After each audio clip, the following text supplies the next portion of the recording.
Let's bring in Sky News contributor Kosha Gator. Kosha, the Democrats are playing with fire here, excuse the pun, but this is just dangerous territory for them.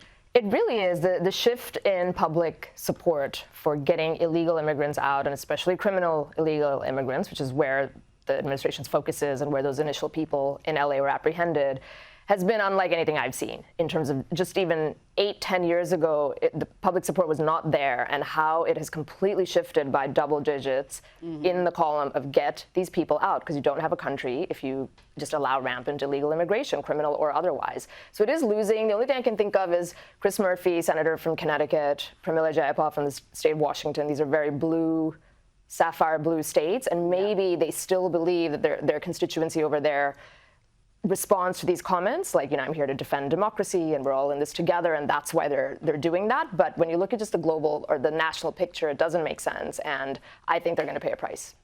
I think they are, and what you said is 100% accurate. The polls show that Donald Trump is on solid ground when it comes to his immigration policy and the deportation plan as well. Let's check in with CNN for the latest data. This must have hurt. If we just take a look at the baseline numbers here, this is Trump's net approval rating on immigration.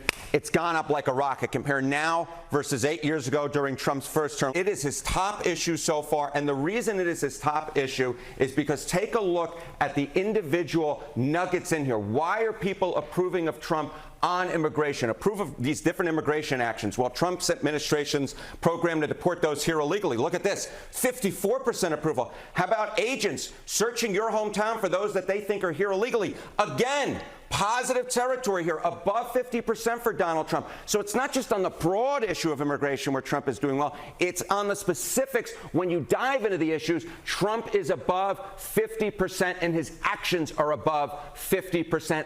Now, what is really interesting is that this is an issue the Democrats used to win on. No more. And it seems the Dems are slow learners. The Democrats don't have a clue on the issue of immigration. I mean, you could just take it here. Closer to trust more in immigration, Democrats versus Republicans. Got 3 different polls for you across the board. They all tell the same story. Republicans lead on the issue of immigration. You see it here, CBS +6. You see it here, CNN +6. You see it here, Ipsos, even bigger, +19. No matter what poll you look at, no matter which way you cut it, the American public is with the Republicans, the American public is with Donald Trump, and to a much greater extent than they were in term number 1. And it's not just on the broad issue of immigration, it's on the specifics as well, in which the American public is with Donald Trump and the Republicans, and that is why Donald Trump is eager to take on this fight. The data there is pretty clear, and it's pretty devastating for the Democrats, and it's despite the media coverage. And the media coverage we're getting in this country is being quite appalling and misleading, but that's the state of play. Could these protests extend to other parts of the country? Could we be looking at BLM 2.0?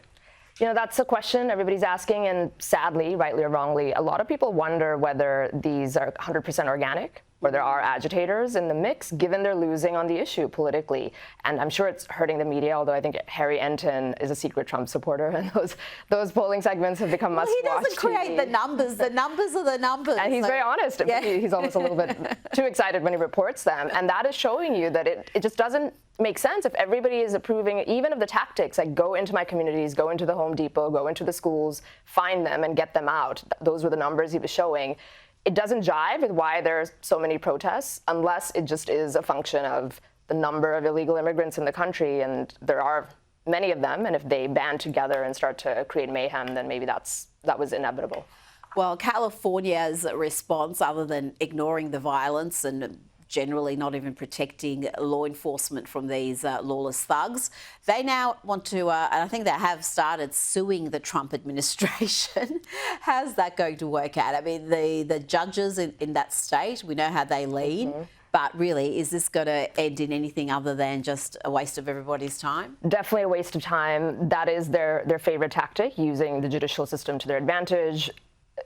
If they do get something favorable on their side of the column, it's going to go up to the Supreme Court. That's a little bit tenuous, and it's not a healthy system if fundamental questions like, is the commander-in-chief the head of the executive branch, allowed to expel non-citizens who are in the country illegally. And if that is even going to be tested and hanging in the balance of 4 or 5 people in robes justifying that, we have problems. But I do think ultimately the Supreme Court will rule favorably for this. This is within his purview as the chief executive of the country, and hopefully he'll have success with it.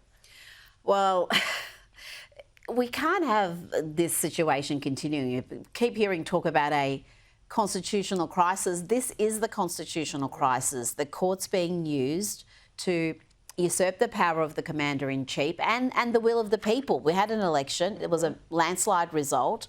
The president has a mandate and he's not being allowed to deliver on that mandate. And the Democrats have got to be careful with these tactics because it can come back to haunt them the other way as well. Definitely. And this side is learning how to play by those rules. I think for so long they didn't. And so the left is very effective at these strategies. But Trump and his successors, whether it's J.D. Vance or whoever, are going to use that same playbook on them. Absolutely. Now, Donald Trump had a bit of fun today. He had a diagnosis and some advice for Greta Thunberg, who is accusing Israel of kidnapping her. She's a strange person. She's a young, angry person. I don't know if it's real anger. It's hard to believe, actually, but I saw what happened. She's certainly different. Do you think anger management. I think she has to go to an anger management class. That's my primary recommendation for her. Was she kidnapped by Israel, as she says? Was she kidnapped? I find it. I think Israel has enough problems without kidnapping Greta Thunberg. And secondly, are you going to Is that what she said? She was kidnapped by Israel? Yes, sir. She needs anger management classes, kosher, and he questions whether that anger is genuine, but if it is genuine, he wants her to get some help. That was Trump and his comedic timing at its finest. I feel like we're back in The Apprentice, but in real life.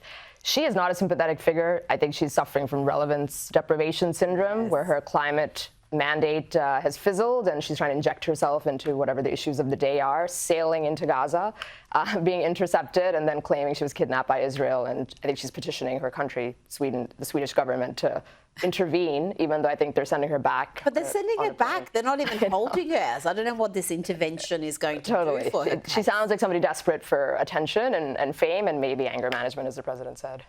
Now, let's talk a little about Colombia. The leading conservative candidate for president, 39-year-old Senator Miguel Uribe Turbay, was shot 3 times, including twice in the head while he was addressing supporters at the weekend. Here's how it unfolded, and a warning.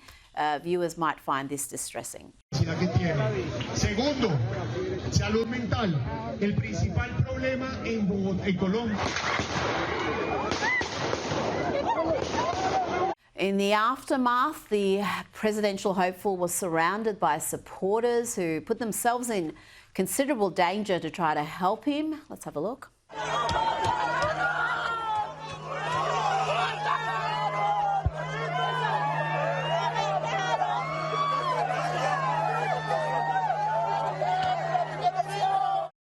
Turbay has survived emergency surgery and is in intensive care. He has been non-responsive thus far. His wife, Maria Claudia Tarazona, has asked the nation to pray for his survival, saying Miguel is currently fighting for his life. Let us ask God to guide the hands of the doctors who are treating him. A security guard has detained the alleged attacker, who is believed to be just 15 years old. He's in police custody. Kosha, we've seen this sort of violence too often in South America. You can argue it's happened in North America in recent times as well. Indeed. Now, Latin America is a very dangerous place. I think it's 8% of the world's population and 1/3 of the homicides happen there. So that's just the baseline situation. But then you layer on top of that the political angle to this. And there's been quite a few. I was looking it up. A presidential candidate for Ecuador was shot and killed recently. A mayoral candidate from Mexico was shot as well a few years ago. Bolsonaro, the former president of Brazil, was stabbed, survived it, but stabbed in 2018. So this seems to be another part of the playbook with just as the political climate gets worse and worse and the stakes get higher. You do see that, whether it's the riots in LA or these kinds of assassinations. And I think we'll see more of them, unfortunately. Unfortunately, and the fact that so many of these victims tend to be on the conservative side of politics has not escaped attention either. Kosha Gator, thank you so much for your time tonight. Pleasure.